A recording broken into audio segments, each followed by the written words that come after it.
मैं आलोक Srivastava, HOD civil engineering, राजकीय polytechnic Shahjahanpur के पद पर कार्यरत हूँ। आज हमारा सब्जेक्ट है रीइंफोर्स्ड सीमेंट कंक्रीट स्ट्रक्चर्स की डिज़ाइन। इसमें हम लिमिट स्टेट मेथड के बारे में बात कर रहे थे। पार्ट 1 में हमने डिज़ाइन कर्व्स के बारे में बात की। अब उस माइल्ड स्टील का डिज़ाइन कर्व हमने देखा और IFE 415 ग्रेड स्टील का कर्व यहाँ पे हमारे सामने ये डिज़ाइन कर्व और आइडियल कर्व 415 ग्रेड स्टील के लिए बना हुआ है। इस कर्व में ये वाला आप पहला ये देख रहे हैं, ये this is FY value characteristic जो यील्ड स्ट्रेस है 0.002 स्ट्रेन के करस्पॉन्डिंग, और इसमें जो 80% स्ट्रेन है 0.8 FY, इस पार्ट तक ये इस कर्व को हमने स्ट्रेट माना है और इसके बाद ये कर्व है तो ये इस पोर्शन में इनइलास्टिक स्ट्रेन है। इनइलास्टिक स्ट्रेन की वैल्यूज़ यहाँ पे ये 0.1, 0.2, 0.3, 0.4 और 0.5 के करस्पॉन्डिंग आपकी ये 0.1 पर स्ट्रेन की वैल्यू 0.001 है, 0.2 पे स्ट्रेन की वैल्यू 0.003 है और 0.3 पे स्ट्रेन की वैल्यू 0.007 है, 0.4 पे स्ट्रेन इज 0.001 एंड 0.5 पे स्ट्रेन 0.002। 0.1 के करस्पॉन्डिंग जो स्ट्रेस वैल्यू है वो 85% है, 0.2 पे स्ट्रेस की वैल्यू 90% है, 0.3 पे स्ट्रेस की वैल्यू 95% है और 0.4 पे स्ट्रेस की वैल्यू 97.5% है and then this is 0.002 is yield stress. इस कर्व में जो भी अगर हमें इस पोर्शन में स्ट्रेन निकालनी होगी तो मैं टोटल स्ट्रेन, इलास्टिक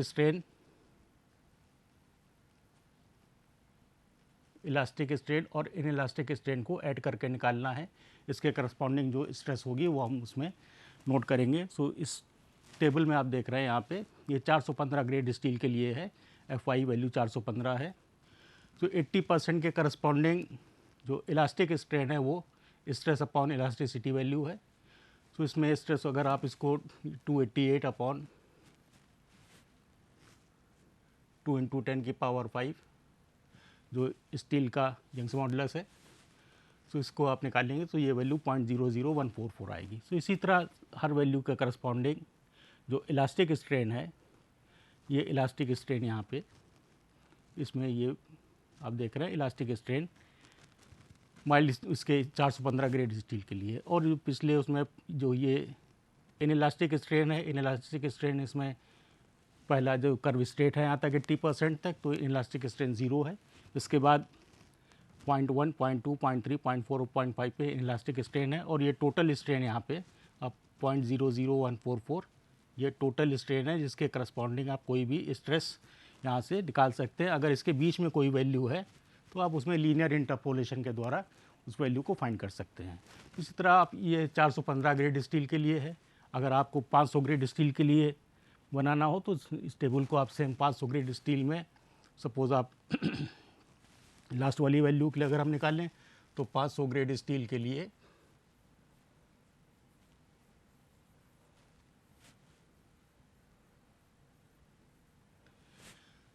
ये आप स्ट्रेन निकालेंगे। दिस इज 0.00217 और इसमें आप टोटल ये इनइलास्टिक स्ट्रेन ऐड करेंगे टोटल वैल्यू यहाँ पे होगी 0.00417। इसी तरह आप किसी भी ग्रेड के लिए आप किसी भी जैसे 500 ग्रेड किसी वैल्यू करस्पॉन्डिंग स्ट्रेस वैल्यू के करस्पॉन्डिंग आप कोई भी या टोटल इलास्टिक स्ट्रेन ले लें और उसमें ये इनइलास्टिक स्ट्रेन जोड़ दें तो आपको फाइनल स्ट्रेन वैल्यू वहाँ पे टोटल मिल जाएगी। इस टेबल से हम स्टील में अगर वो यील्ड हो गई है तो उसमें इतनी स्ट्रेस है, अगर यील्ड नहीं हुई है तो आप इसके बीच में किसी भी जगह पे स्ट्रेस इंटरपोलेशन के द्वारा फाइंड कर सकते हैं।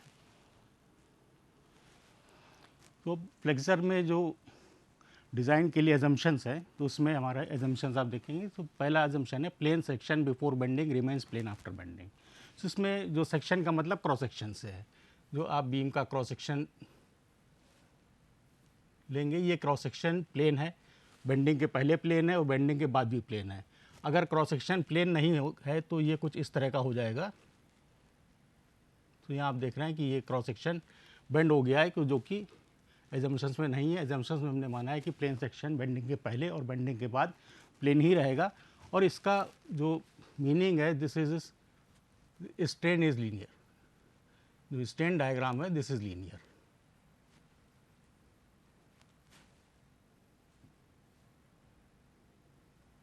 जो इस पॉइंट का जो मीनिंग है, plane section before bending remains plane after bending, this means that your strain diagram is linear. So concrete के जो मैक्सिमम स्ट्रेन है आउटर मोस्ट फाइबर में, दिस इज 0.0035। जो स्ट्रेस डायग्राम लिया गया है, जो हमने पिछले लेक्चर में देखा था, जो स्ट्रेस डायग्राम हो रहा था, उसके लिए इस तरह का स्ट्रेस डायग्राम था, और इसको हम यहाँ पे देख लेते हैं। तो ये स्ट्रेस डायग्राम, ये वैल्यू है 0.002 स्ट्रेन के करस्पॉन्डिंग, और ये वैल्यू है 0.0035 स्ट्रेन के करस्पॉन्डिंग। तो ये जो शेप, स्ट्रेन डायग्राम की शेप जो है, ये IS 456 में इस तरह की है। This can be of any shape, जिसको आप इस शेप का भी ले सकते हैं, इसको आप रेक्टेंगुलर भी ले सकते हैं।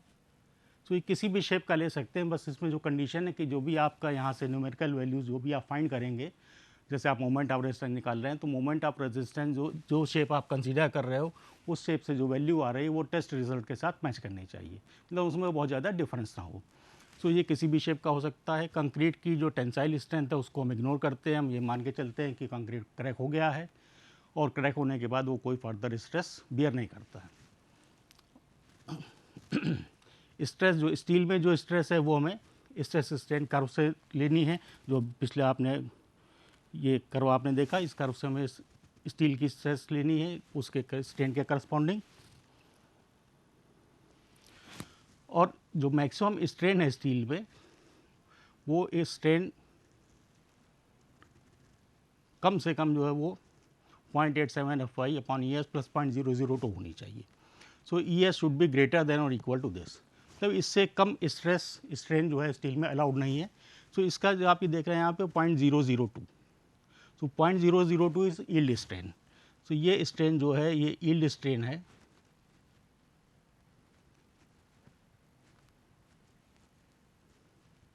और इसमें आप ये इतनी वैल्यू ऐड कर रहे हैं, इसका मतलब स्ट्रेन जो है वो यील्ड स्ट्रेन से ज़्यादा है, means steel has yielded.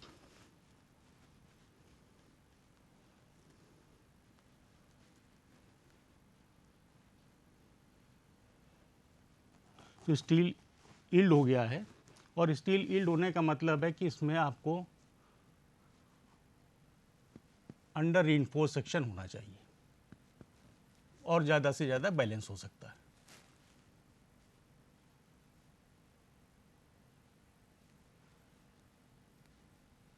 This is section should be under reinforced और बैलेंस्ड, क्योंकि अगर ये ओवर रीइंफोर्स्ड होगा तो उसमें स्ट्रेन जो है वो यील्ड स्ट्रेन से कम होगी, और ये इसमें अलाउड नहीं है। जो भी आप डिज़ाइन करेंगे वो उसमें जो सेक्शन है वो क्रॉस सेक्शन ओवर रीइंफोर्स्ड नहीं होना चाहिए, वो तो अंडर रीइंफोर्स्ड हो या अधिक से अधिक बैलेंस हो। तो स्ट्रेस ब्लॉक पैरामीटर की बात करेंगे, हमें डिज़ाइन में जो स्ट्रेस लेनी है वो कितना होगी, कितना फोर्स होगा, कंप्रेसिव फोर्स क्या होगा।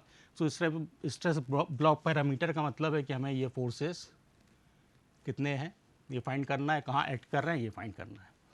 सो यहाँ पे आप ये देख रहे हैं एक बीम है जिसका विड्थ B है, और इफेक्टिव डेप्थ जो उसके बार के सेंटर तक इफेक्टिव डेप्थ D है।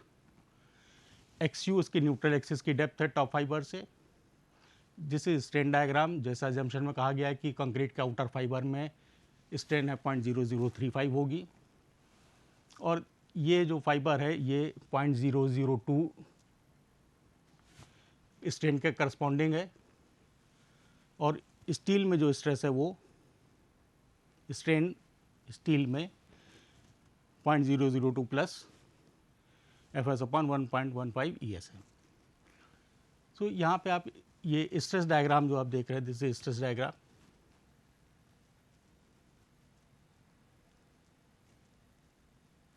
सो ये स्ट्रेस डायग्राम आपका जो कर्व है, स्ट्रेस स्ट्रेन कर्व, उसी के करस्पॉन्डिंग है।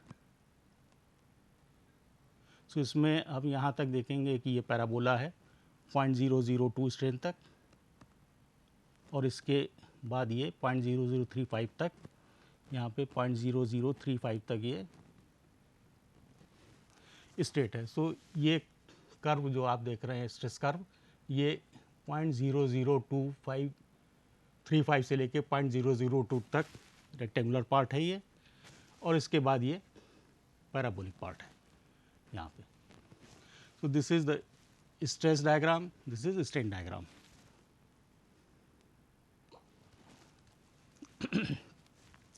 इसमें हमें ये पार्ट कितना है, जहाँ तक ये डिज़ाइन, ये स्ट्रेस डायग्राम हमारा रेक्टेंगुलर है और इसके बाद ये पैराबोलिक है। सो दिस हमें इसको बाइफर्केट करना है, कितनी कितनी वैल्यूज़ होंगी। सो आप ये सिमिलर ट्रायंगल से एक ये ट्रायंगल ले लें और एक ये बड़ा वाला ट्रायंगल ले लें। सो इसमें आप ये निकालेंगे, this part is x2, so x2 upon total xu is equal to 0.002 upon 0.0035, so this gives you x2 is equal to 4/7 xu।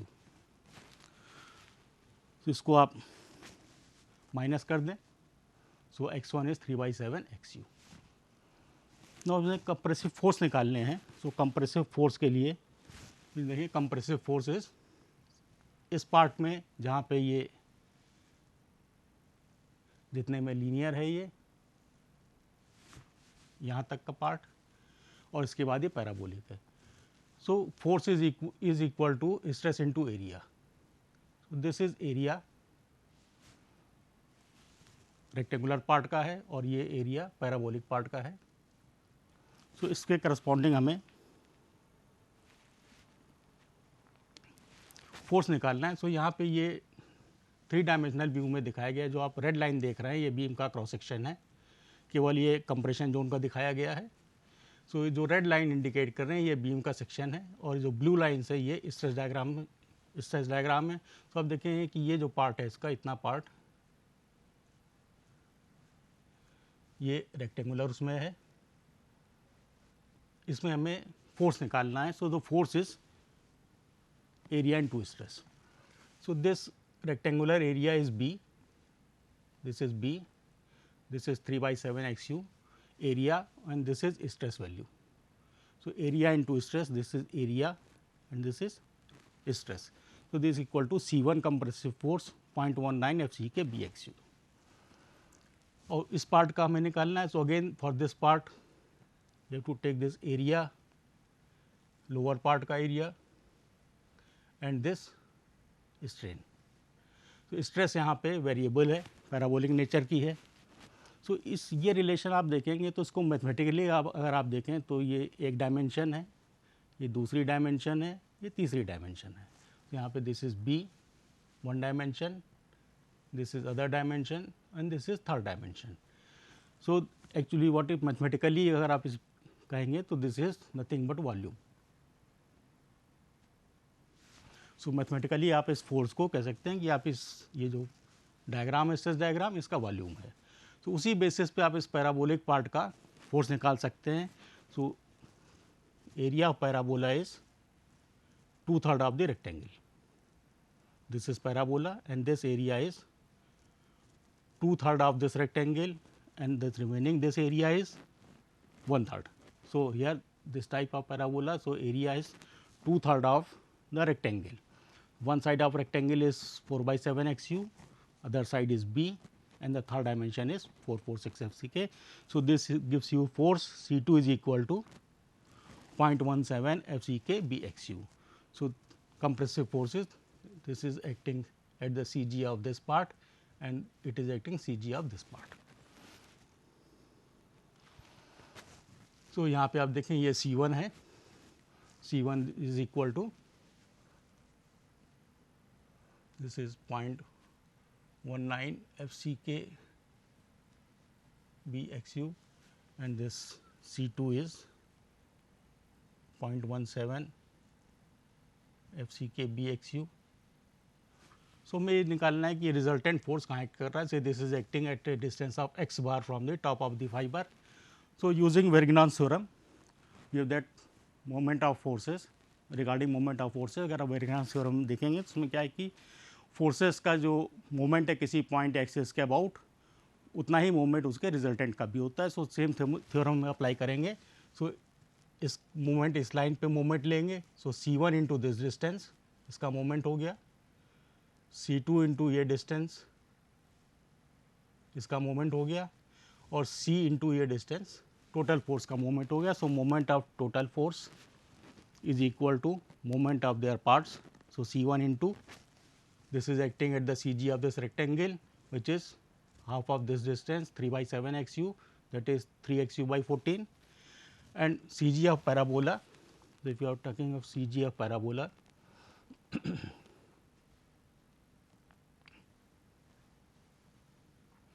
so this is at a distance of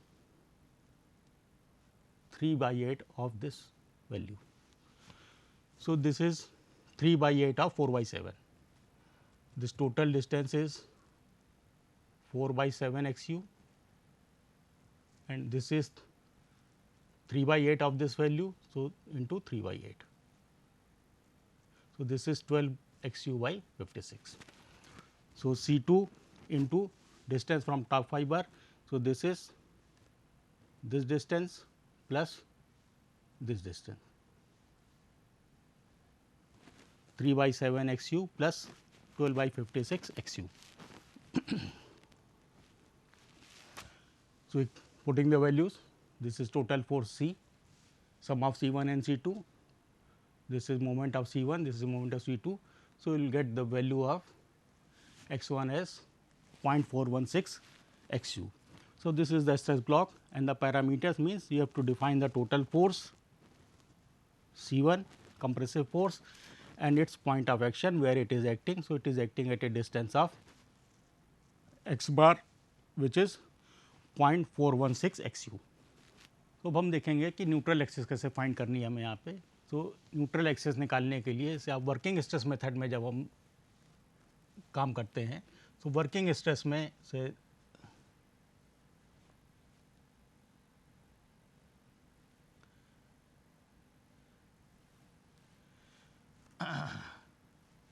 तो न्यूट्रल एक्सिस की depth है। So working stress में हम क्या करते हैं कि concrete का एरिया, इक्विवेलेंट एरिया कंक्रीट का लेते हैं, जो कि MAST के बराबर होता है, जहाँ पे M मॉड्यूलर रेशियो है और AST स्टील का एरिया है। सो कि वर्किंग स्ट्रेस मेथड में हम इलास्टिक रेंज में काम कर रहे हैं, लीनियर उसमें है, प्रोपोर्शनलिटी लिमिट के अंदर है। सो परफेक्टली इलास्टिक मटेरियल को डील कर रहे हैं। तो उसमें हम एक मटेरियल की जगह दूसरे मटेरियल को रिप्लेस कर सकते हैं थ्योरेटिकली। सो रिप्लेस करने के लिए हमें, अगर आप स्ट्रॉन्गर मटेरियल को वीकर मटेरियल से रिप्लेस कर रहे हैं तो ज़्यादा एरिया लगाना पड़ेगा, और अगर आप वीकर मटेरियल की जगह स्ट्रॉन्गर मटेरियल लगा रहे हैं तो कम एरिया लगाना पड़ेगा। सो सेम प्रिंसिपल पे स्टील स्ट्रॉन्ग मटेरियल है कंक्रीट के कंपैरिजन में। सो जब आप उसको रिप्लेस करते हैं तो उसकी जगह जो कंक्रीट का एरिया होगा MAST, और इसका मीनिंग है कि जो आप कंक्रीट हटा करके, स्टील हटा करके आप उसकी जगह इक्विवेलेंट कंक्रीट का एरिया जो कि MAST है इस तरह से लगा देते हैं, जिससे कि बीम की CG में न्यूट्रल एक्सिस में कोई फर्क ना पड़े। This is 0.5 MAST and this is 0.5 MAST. So total is MAST. तो इसको रिप्लेस कर दिया हमने। अब इसमें जब आप न्यूट्रल एक्सिस निकालेंगे तो हम क्या करते हैं कि कंप्रेशन एरिया का मोमेंट लेते हैं न्यूट्रल एक्सिस के अबाउट, और टेंसाइल एरिया का मोमेंट लेते हैं। सो कंप्रेशन एरिया इज BX और इसका मोमेंट हो गया x/2, और टेंशन एरिया इज MAST और इसका मोमेंट हो गया d-x। सो इस रिलेशन से आप न्यूट्रल एक्सिस फाइंड कर सकते हैं वर्किंग स्ट्रेस मेथड में, क्योंकि यहाँ पे परफेक्टली इलास्टिक मटेरियल मान करके हम उसको रिप्लेस कर लेते हैं। लेकिन लिमिट स्टेट मेथड में हम परफेक्टली इलास्टिक रेंज उसमें नहीं है, इन इलास्टिक स्ट्रेसेस भी, स्ट्रेन भी हैं। सो यहाँ पे हमें न्यूट्रल एक्सिस निकालने के लिए कंप्रेसिव फोर्स और टेंसाइल फोर्स को इक्वेट करना पड़ेगा। तो ये फोर्सेज ऑलवेज इक्वल होते हैं, किसी भी स्टेज में हो, स्टार्टिंग से लेकर के फेल्योर तक कहीं भी आप उसको देखेंगे, compressive force is always equal to tensile force, क्योंकि ये इंटरनल फोर्सेज हैं और ये अपने आप डेवलप होते हैं बेंडिंग की वजह से। सो इक्विलिब्रियम के लिए इनका बराबर होना ज़रूरी है।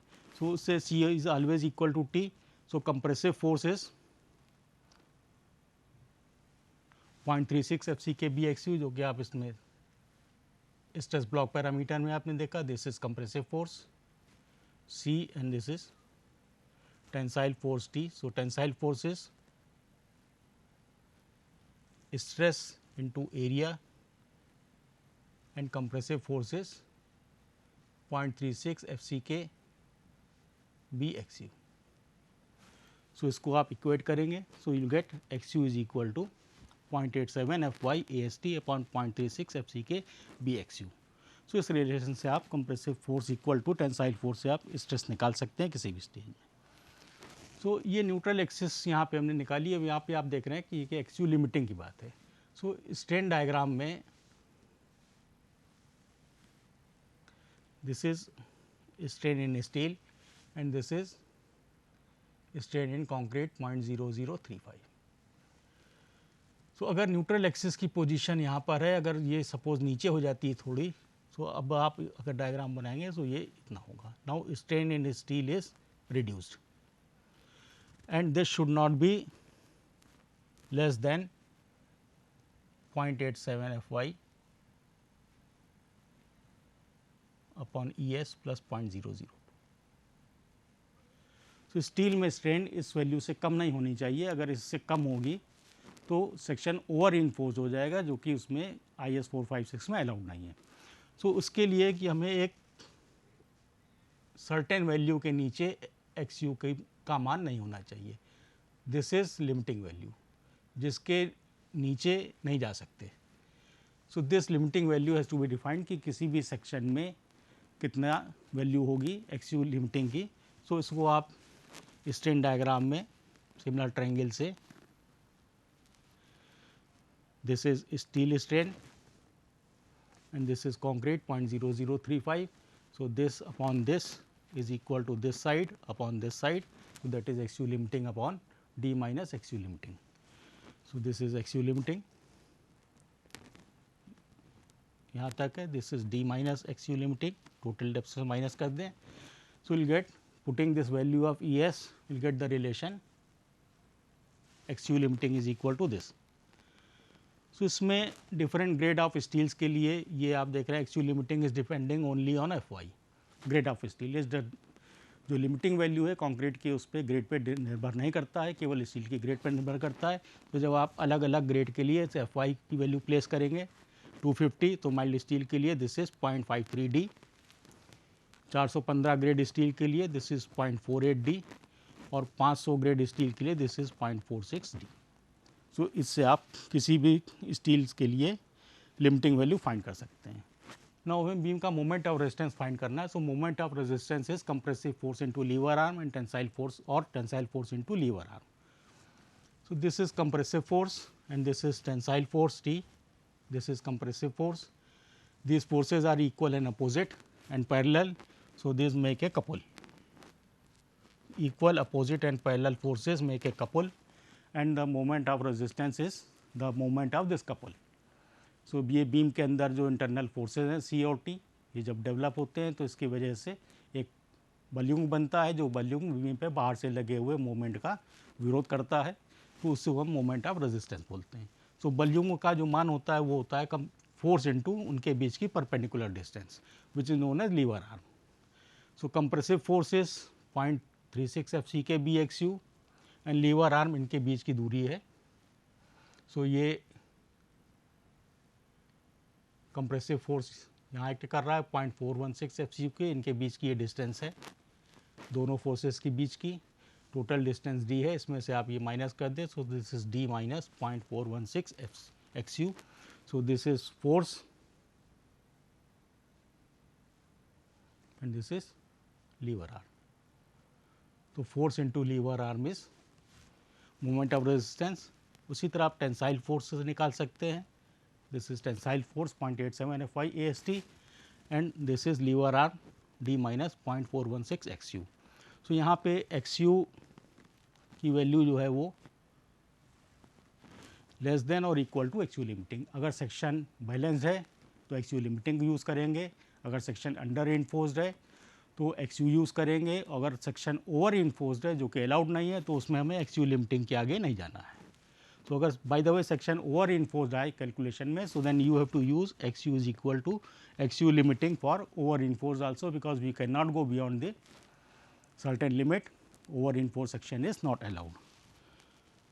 सो this is for this lecture, और इसके नेक्स्ट पार्ट में हम प्रॉब्लम्स के बारे में बात करेंगे और डबली रिइंफोर्स्ड बीम के बारे में बात करेंगे। ओके।